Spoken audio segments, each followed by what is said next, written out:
Seandainya mereka kurang makan, otomatis akan merubah karakter daripada monyet-monyet tersebut. Dan dampak yang lebih luas adalah mereka akan bisa mengganggu daripada masyarakat yang ada di sekitaran tempat wisata Sangeh.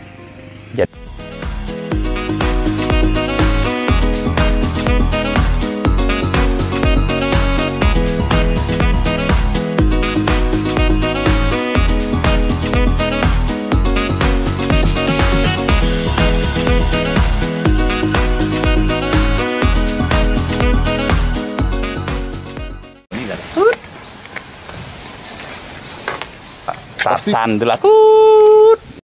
Om Swastiastu. Nama saya Imade Mohon, Ketua Pengelola Objek Wisata Sangeh. Saya akan bercerita sedikit mengenai kondisi objek wisata Sangeh semenjak Corona masuk ke khususnya Bali.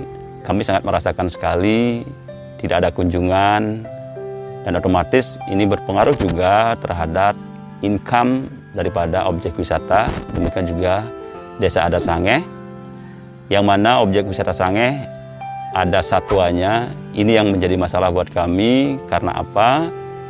Kami harus menyediakan makanan setiap hari kepada satwa yang ada di objek wisata Sangeh. Karena apa? Seandainya mereka kurang makan, otomatis akan merubah karakter daripada monyet-monyet tersebut.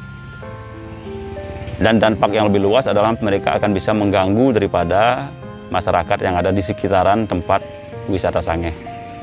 Penutupannya dari 21 Maret, jadi ada informasi waktu itu cuma sebulan, ternyata setelah April ternyata diundur kembali sampai bulan Mei, dan bulan Mei diundur kembali sampai bulan Juni, dan bulan Juni ini pun belum ada kepastian kapan kita akan bukanya. Ya, memang awalnya menjadi kekhawatiran buat kami selaku pengelola. Selama ini memang masih ada sisa dana dari pemasukan tahun sebelumnya. Jadi kami selaku pengelola tetap artinya memberikan makanan, malah jatah makan monyet yang biasanya kalau pas ada kita masih buka cuma 2 kali sehari. Nah, karena tidak ada pengunjung, volume makan kita tambah menjadi 3 kali, otomatis terjadi penambahan biaya untuk makanan monyet.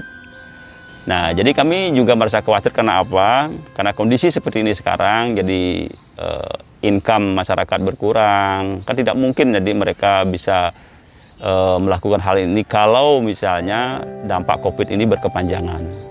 Ini memang objek wisata Sangeh dikelola oleh Desa Adat, namun kita tetap berada di pengawasan daripada Pemda Badung, dalam hal ini Dinas Pariwisata Badung. Kalau jumlah orang itu ada 20 orang, yang mana Desa Adat Sangeh ini kan ada 5 banjar. Masing-masing banjar itu diambil 4 orang, jadi totalnya ada 20 orang. Jadi karena yang melakukan Desa Adat. Jadi dengan kondisi seperti sekarang ini, jadi karena income tidak ada, otomatis tugas setiap hari itu dibagi.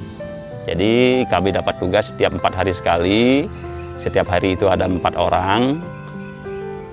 Jadi 5 hari sekali. 5 hari sekali, tiap hari ada 4 orang. Itu juga untuk agar tenaga itu bisa diefisienkan lah. Jadi kan kasihan juga kalau misalnya mereka tugas tiap hari, terus income tidak ada. Ini juga beban buat pengelola atau Desa Adat. Jadi tugas pengelola tiap hari, jadi kita memang ini juga beban juga ya buat kami selaku pengelola. Karena apa? Income tidak ada, terus kebersihan harus tetap terjaga. Jadi syukur teman-teman masih mempunyai rasa memiliki, jadi mereka tidak melihat berapa yang mereka dapatkan. Jadi tiap hari kami pagi-pagi bersama 20 orang itu melakukan kebersihan, terus ya kurang lebih 1 jam. Jadi yang lain mereka pulang, yang 4 orang itu dari pagi sampai jam 2. Jadi pagi kita kasih makanan monyet, siang sama sore. Jadi seperti itu jadi kita bagi. Kalau dari berita, jadi dari awal penutupan, seperti yang saya bilang tadi, itu ada 1 bulan berikutnya, ternyata diundur lagi sampai bulan Juni ini. Sebenarnya informasi awal itu awal bulan sudah buka, awal bulan Juni. Nah, terus kemarin saya dengar itu paling lambat 15 Juni. Nah, itu pun belum pasti. Tapi berita kemarin yang dengar katanya nanti awal bulan Juli. Jadi kita selaku pengolah selalu menunggu instruksi dari pemerintah. Yang menjadi daya tarik adalah kita memiliki hutan pala yang homogen, yang mana kayu-kayu yang ada di objek wisata Sangeh cuman ada di lingkungan objek wisata ini yang menjadi misteri. Jadi kita juga tidak tahu kenapa kok bisa ada tanaman yang sejenis tumbuh dalam 10 hektar dan tidak ada di luar kawasan tersebut. Jadi ini daya tariknya. Kalau yang 10 hektar itu kalau kita masyarakat bilangnya palo, tapi kalau jenis kayunya dibilang kruing, kalau bahasa latinnya Dipterocarpus trinervis. Nah jadi ini kita juga tidak tahu kenapa kok bisa dalam satu kawasan ada jenis pohon yang sama dan umurnya sudah ratusan tahun. Itu ya. Di samping juga ada pura peninggalan abad ke-17 yang disebut Pura Bukit Sari. Itu pas berada di tengah-tengah kawasan hutan pala. Jadi kita punya 3 daya tarik, ada monyetnya, ada hutan yang homogen, dan ada peninggalan abad ke-17. Di samping juga ada pohon lanang wadon. Kita juga tidak tahu kenapa, yang jelas kalau kita lihat bentuk daripada kayu tersebut memang unik. Jadi seperti mempunyai alat kelamin. Nah itu juga mempunyai menjadi daya tarik daripada objek wisata Sangeh.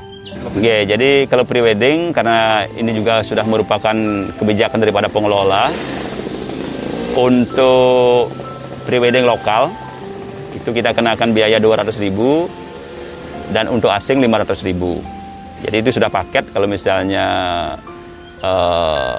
mereka lebih dari 6 orang, karena perhitungannya kita bahwa kalau prawedding itu ada pasangannya 2 orang, terus fotografernya 2 orang, ditambah dengan tata rias, jadi 6 orang. Kalau misalnya mereka mengajak keluarga, itu akan mereka kena biaya tambahan masing-masing, kita hitung per orangnya.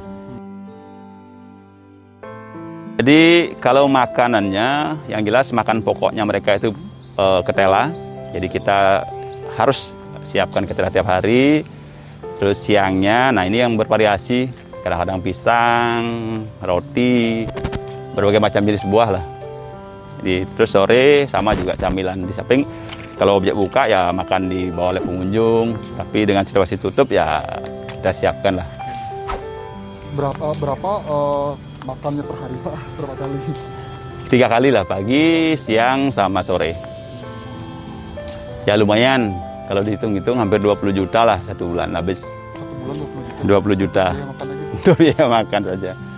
Nah, jadi kami bersyukur juga dengan adanya pemberitaan media.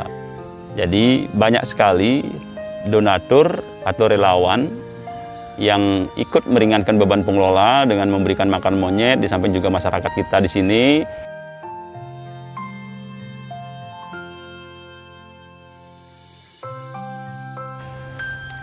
Jadi kita harus memang selalu ada interaksi dengan mereka. Jadi yang kita takutkan kalau misalnya interaksi tidak ada, akan ini bisa merubah karakter monyet. Yang kita takutkan nanti kalau pas objek buka, terus mereka jarang interaksi sama orang, nah ini yang menjadi masalah. Makanya kita upayakan dalam situasi tutup ini ada interaksi lah, tetap ada interaksi. Jadi dari pengelola, terus syukurnya masyarakat juga hampir tiap hari ada yang kasih makan. Jadi kan interaksinya tetap ada. Jadi tidak terlalu drastis perubahan antara monyet dengan lingkungan sekitarnya.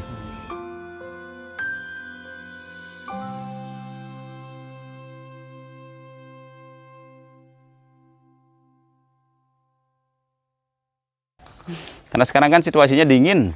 Kalau misalnya panas, banyak lah bergerombol mandi.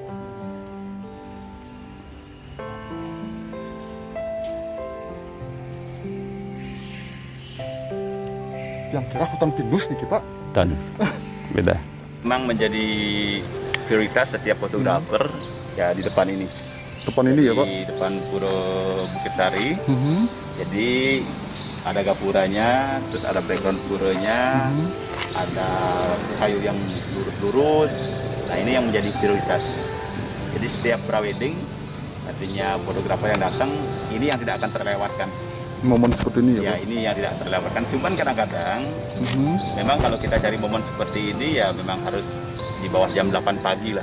Jadi kalau setiap fotografer yang sudah sering ke Sangeh dan mereka tahu momen-momen yang memang sepi, Jadi di bawah jam 9 lah paling lambat. Karena apa? Karena nanti di atas jam 9, 10 dan ke atas banyak pengunjung. Jadi orang sulit sekali untuk mendapatkan background yang bersih seperti ini. Jadi harapan kita adalah satu, COVID ini cepat berlalu lah. Jadi kita juga merasa takut. Karena apa? Karena melihat pemberitaan juga begitu mengerikan COVID ini. Dan harapan kita ada kepastian lah dari pemerintah bahwa seandainya nanti objek ini dibuka, protokol kesehatan ya itu yang harus kita jalankan.